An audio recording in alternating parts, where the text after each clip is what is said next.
What's up, A to Z Sports Titan Game Day Live here as the Titans are in our nation's capital to go up against the Washington Commanders for the first time as they're now the Commanders.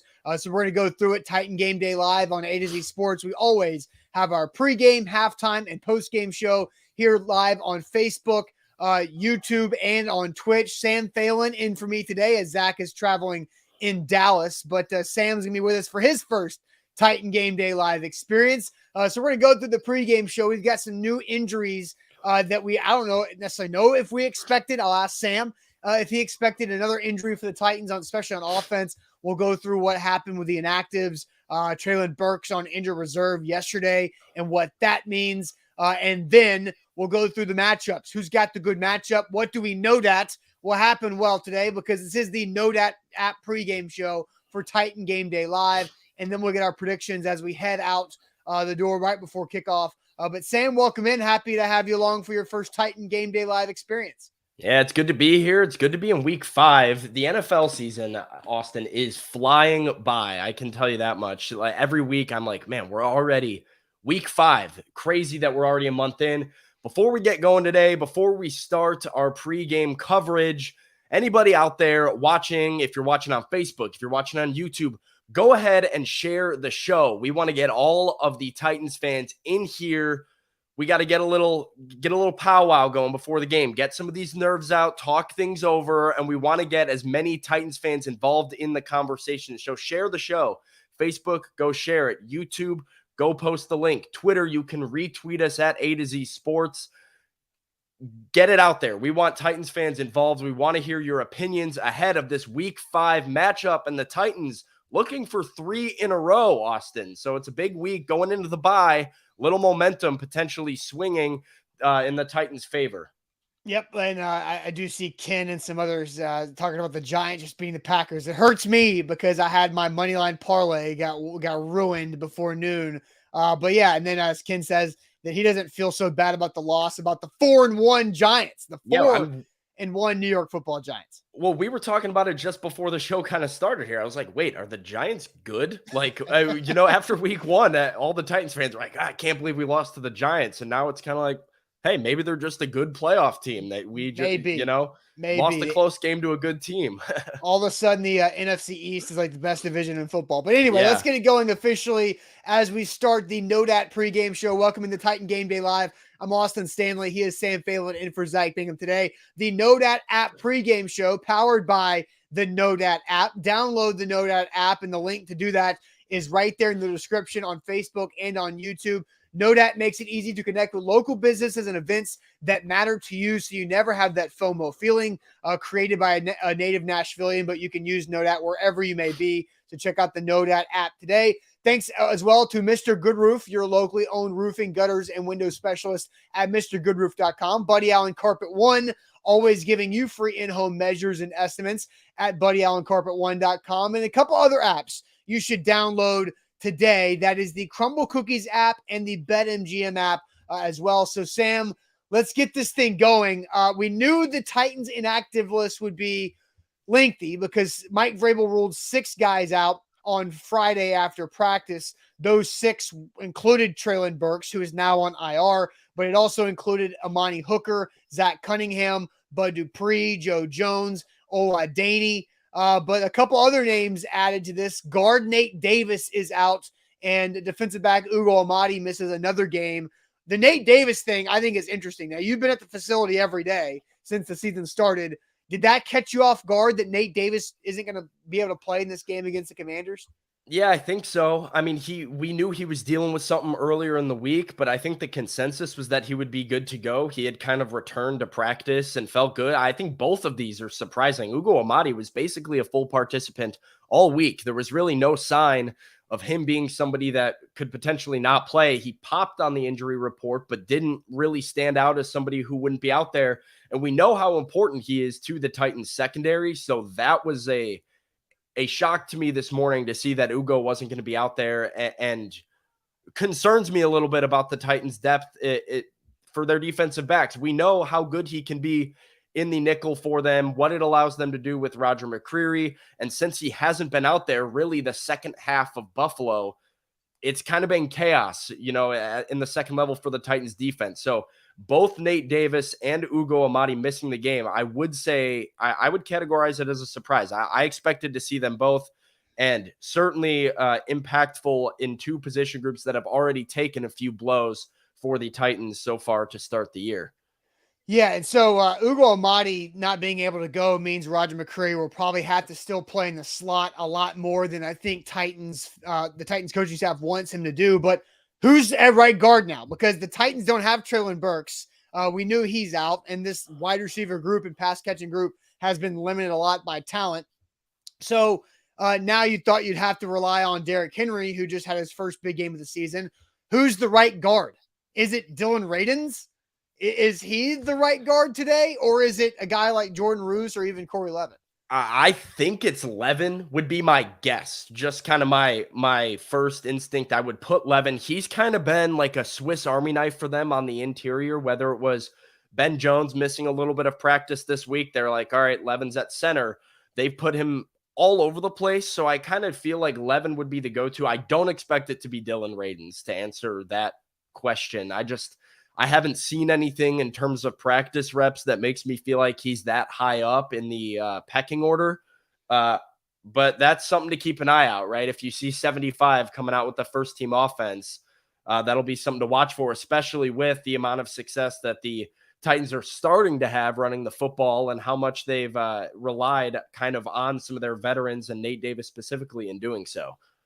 Absolutely. A to Z Sports here live. We also have to react a little bit to Treylon Burks going on injured reserve. We've talked about this a lot last week of if he goes on IR, it means he's out for at least 4 games, and including the bye week would be 5 weeks, but 4 games. And Burks did go on IR on Saturday.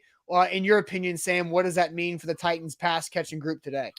Well, yeah, it's interesting. You did your doc talk, earlier last week talking about what turf toe is and the certain grades of turf toe. And I think there was a little bit of, ambiguity. What was Treylon having grade 1? Was he having grade 2? How long would it really be? And this kind of shows you that it's probably closer to a grade 2 and it's probably closer to a 6-week diagnosis. So he will first be eligible to come off 5 weeks from now, including the bye. And until then, I don't know if they make an outside option. I think today, as much as Titans fans might not want to hear it, there's going to be a heavy dose of Cody Hollister in the offense today. That's my personal opinion. Seeing how much, and I talked to Todd Downing about this earlier in the week, how much they have valued the blocking from their wide receiving core, getting Derrick Henry out wide, getting good blocking at the second level, valuing that size, that athleticism, that willing blocker. And I think, when you look at the options, Robert Woods is going to be out there. Nick Westbrook-Akine is going to be out there. Who's that third receiver? If you're looking for a blocker, it's not Kyle Phillips. It's certainly not Des Fitzpatrick. So I think Cody Hollister makes the most sense as somebody who takes an increase in snaps. And hopefully Kyle Phillips has a higher percentage of snaps. He was back last week with the shoulder injury, but he wasn't back last week with the shoulder injury. He took 2 offensive snaps the entire game. It's still something that's clearly bothered him and kept him out of the offensive game plan. I think it would behoove them to put him into the offense, get targets his way, try and open up the field. But I do think Cody Hollister is in for a heavier dose than he probably has been so far to start the year. All right, and I don't think you're wrong on that, unfortunately, but Des Fitzpatrick gets the practice squad call today, not Josh Gordon. So I did see some people freaking out of like, oh my gosh, if they go with Des Fitzpatrick over Josh Gordon, what does that mean about Josh Gordon? Sam, I wonder what you think about this. I don't think that has a correlation. I think it's because now Burks is on IR. You're going to be without Burks for at least 4 games. Josh Gordon is on the practice squad with Des Fitzpatrick. Each practice squad player gets the 3 standard elevations before you have to sign them to the active roster. Gordon's already used 2 of them, which means he's got 1 more. And if Des has 3, you've got 4 between the 2 guys. And so maybe that can cover the 4 games that Burks will miss. And so it's the cheap way to do it, but you save money and you just elevate these guys off practice squad instead of signing them to the active roster while Burks is on IR. And that's how I think they're going to do it. I don't think it means I don't think they're exactly correlated to because Burks is up. I think the Titans should feel good that they can win this game if Des Fitzpatrick just doesn't screw something up, and they can save Josh Gordon for a game, maybe the Colts game after the bye week, or even the Chiefs game, or whatever it might be before Burks comes back. Yeah, I mean, I do think I would disagree with you a little bit. I do think Okay. it does have something to do with Josh Gordon, just in the sense of if there was a time to sign him to the active roster, if there was a time to work him into your offense, you would think the time is now with Treylon Burks not being active and missing time and getting another big body and a contested catch threat and Josh Gordon out there. You don't know what Racey McMath's situation is and when he would return. And I think that's a factor maybe that isn't talked about a lot with this situation, but I do think their willingness to go the cheap route and their willingness to, just call up Des Fitzpatrick and play it safe tells you that Josh Gordon probably hasn't done enough in those practices to force himself onto the roster. And I think that tells you a little bit, at least, about how they view him. If he was doing things where they thought he could be a game changer and make some plays for them on offense, I have no question that they would make the move necessary. So I do think it has a little bit to do with his production so far and what they think about him. That being said, I'm not sure the plan either way was to work either one of them into the offense. I don't expect to see too much of Des Fitzpatrick today. Could be wrong. Maybe he goes out and has 5 catches and scores a touchdown. And everybody's eating their Des Fitzpatrick words. But No. I don't expect to see him. I'm not saying that's going to happen. I will be as apologetic as any if we get on this post-game show and we're talking about a Des Fitzpatrick touchdown game. That would shock me. So all Des Fitzpatrick has to do is not create turnovers, because when he played against the Houston Texans last year in Nissan Stadium, Des Fitzpatrick created 2 interceptions by not doing the right thing, by running and being in the wrong place, and Tannehill threw 2 picks because of that.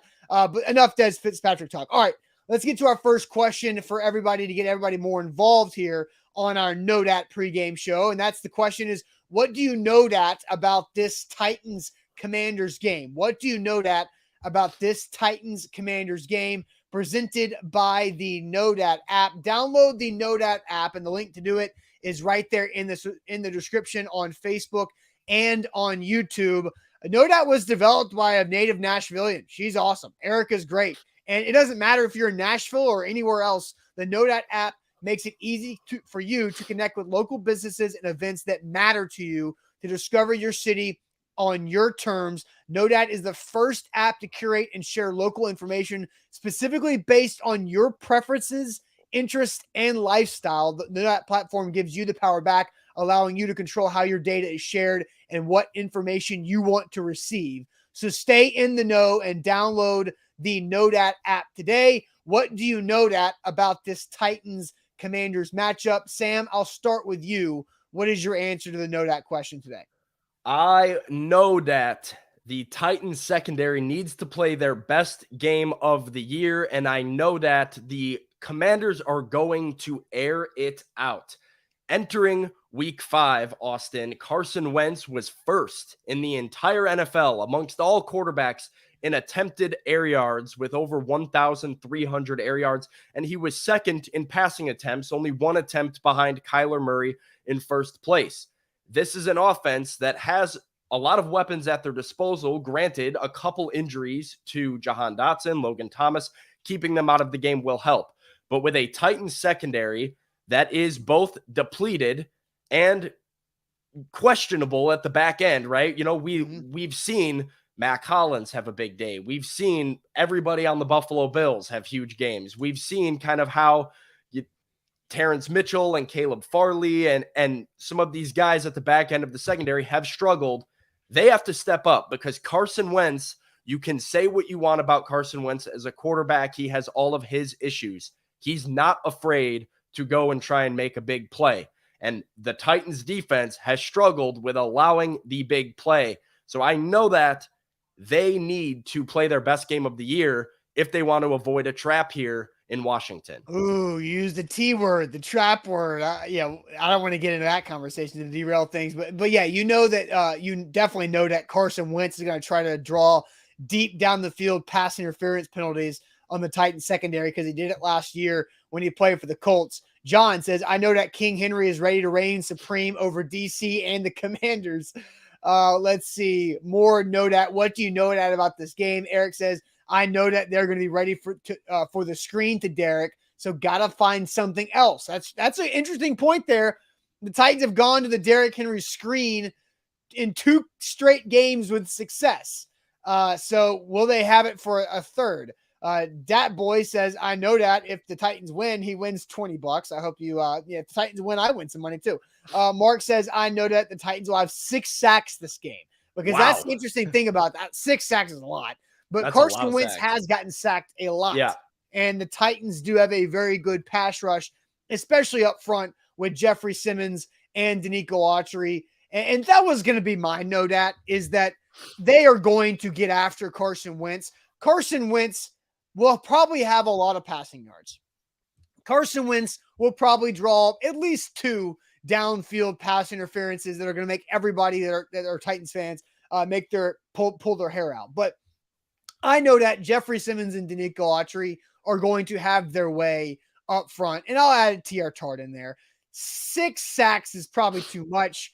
I think if you get 3 or more, you're having your impact on Wentz, because all you got to do is get Wentz to make one of those boneheaded circus-like plays for you to create a turnover to get back in this thing. And the Titans win over the Colts. Matt Ryan had a couple turnovers just because he was running around for his life. Can the Titans do that to Carson Wentz? I know that Jeffrey Simmons and Danico Autry can man up front, so that's my no dat here. Is there anything about the Titans offense that we can think about when it comes to the no dat question? Well, I mean, I might get there when we talk about who's got the matchup, but yeah, I mean, I do think the defensive side of the ball is really interesting, because it plays, the Titans' defensive strength has been their presence up front and their ability to get after the quarterback. That's the story going back to last year. It was a big reason why they were able to win in Indianapolis. And as you mentioned, Danico Autry, I think Mario Edwards gets his first Titans sack today. I really liked what I've seen from Mario Edwards. Should have had a couple in Indianapolis if Danico didn't just overpower the Colts offensive line and steal a couple from him. But yeah, I think they're going to get after him. And it's an interesting situation, because as much pressure as you're going to bring, like I said, Carson Wentz might turn the ball over 2 or 3 times, and he also might throw for a couple 60-yard touchdowns. And it's going to be an interesting spot if you're the Titans defense. That's why I'm where I am, of if you can stop those big plays and make a point to not allow those with a guy that wants to do them, they're going to have a real hard time. Carson Wentz is going to struggle if he can't hit you deep. Yeah. And like, this is a game where I don't care about the yards. It's about the points, right? Like I understand that you don't want to give up 60-yard touchdowns. But like Carson Wentz is going to get yards, but I don't care as long as he makes mistakes and you force him into making bad, incomplete passes in the red zone or near the goal line, which the Titans have done decently well so far when it comes to red zone defense overall. I also know that I forgot to mention Rashad Weaver when I was going through all of my pass rush conversation about the Titans, and that guy, he's got 4 sacks in 4 games, right? He's been great. He's been really good. Yeah. All right. So Sam, you say you got your matchup. I'm curious to see what Sam thinks about the matchup, because that is when it comes to who's got the goods, who's got the good matchup today for the Tennessee Titans against the Washington Commanders, presented by Mr. Goodroof.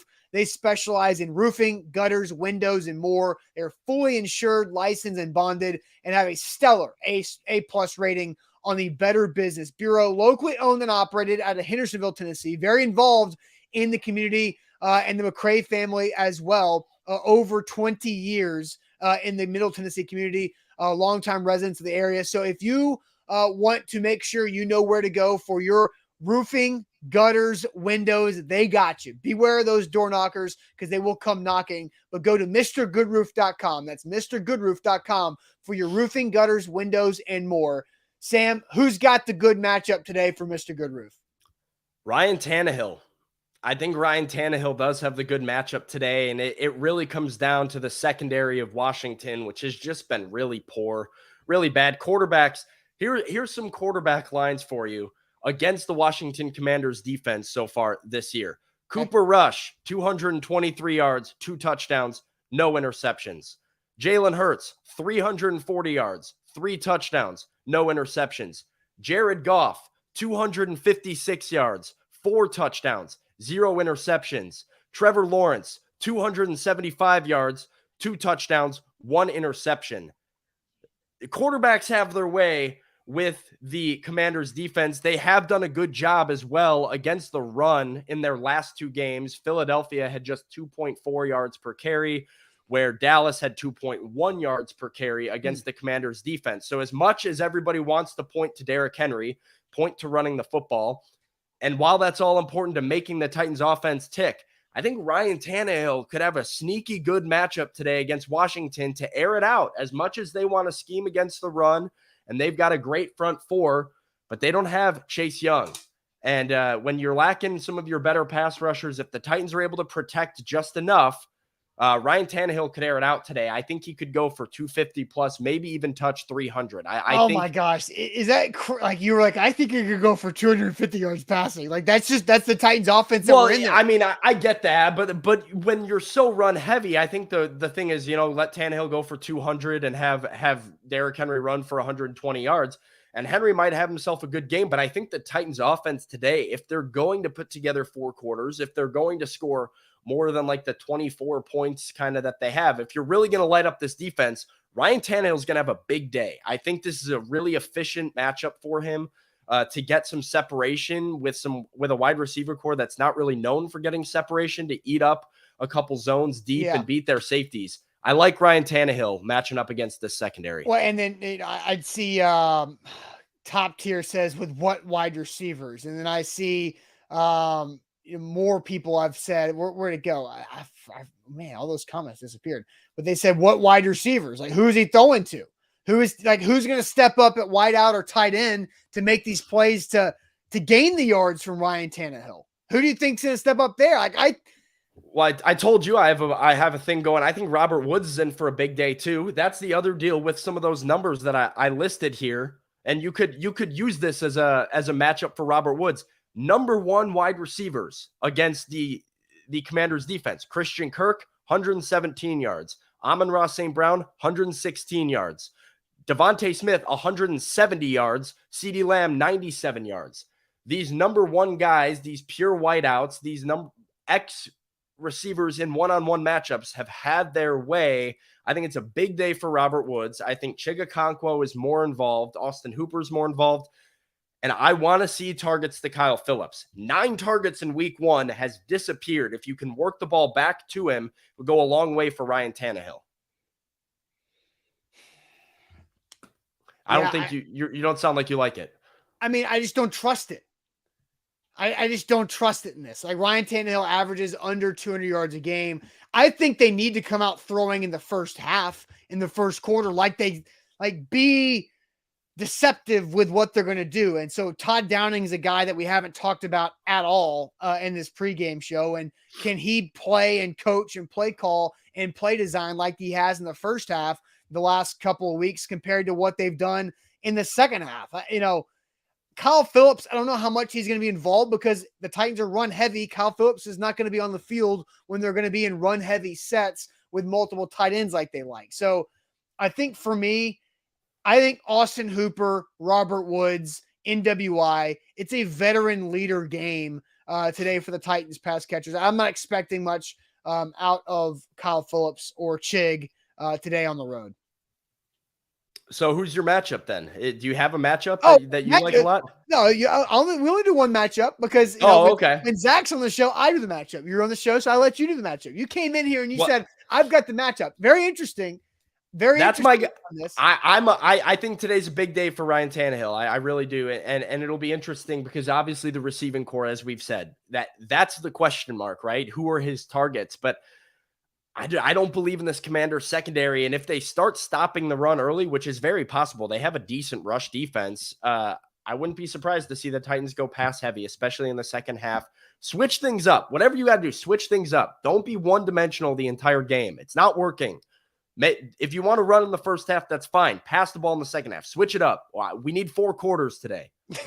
Yeah, I think I went on had a great morning today on a hot air balloon ride. I'm just waiting for the Titans and Todd Downing just to frustrate the hell out of me early this afternoon. Let the air out of your sails a little bit. Exactly. All right, guys, let's do our pregame predictions. We are under 5 minutes away from kickoff between the Titans and the Commanders, and that is presented.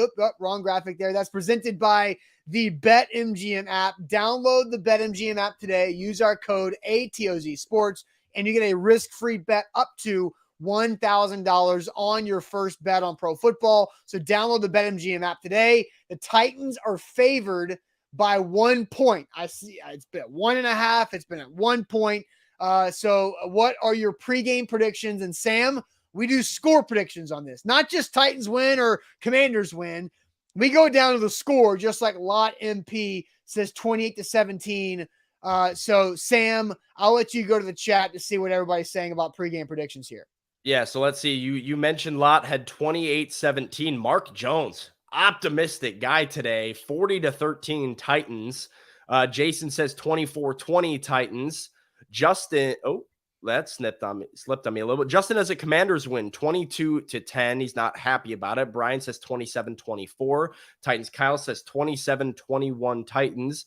Guy, 28-24 Commanders. John has a 10-point Titans win. Shane says Commanders. Nick says it's another close 1-point game here, 24-23. Didn't pick a winner, though.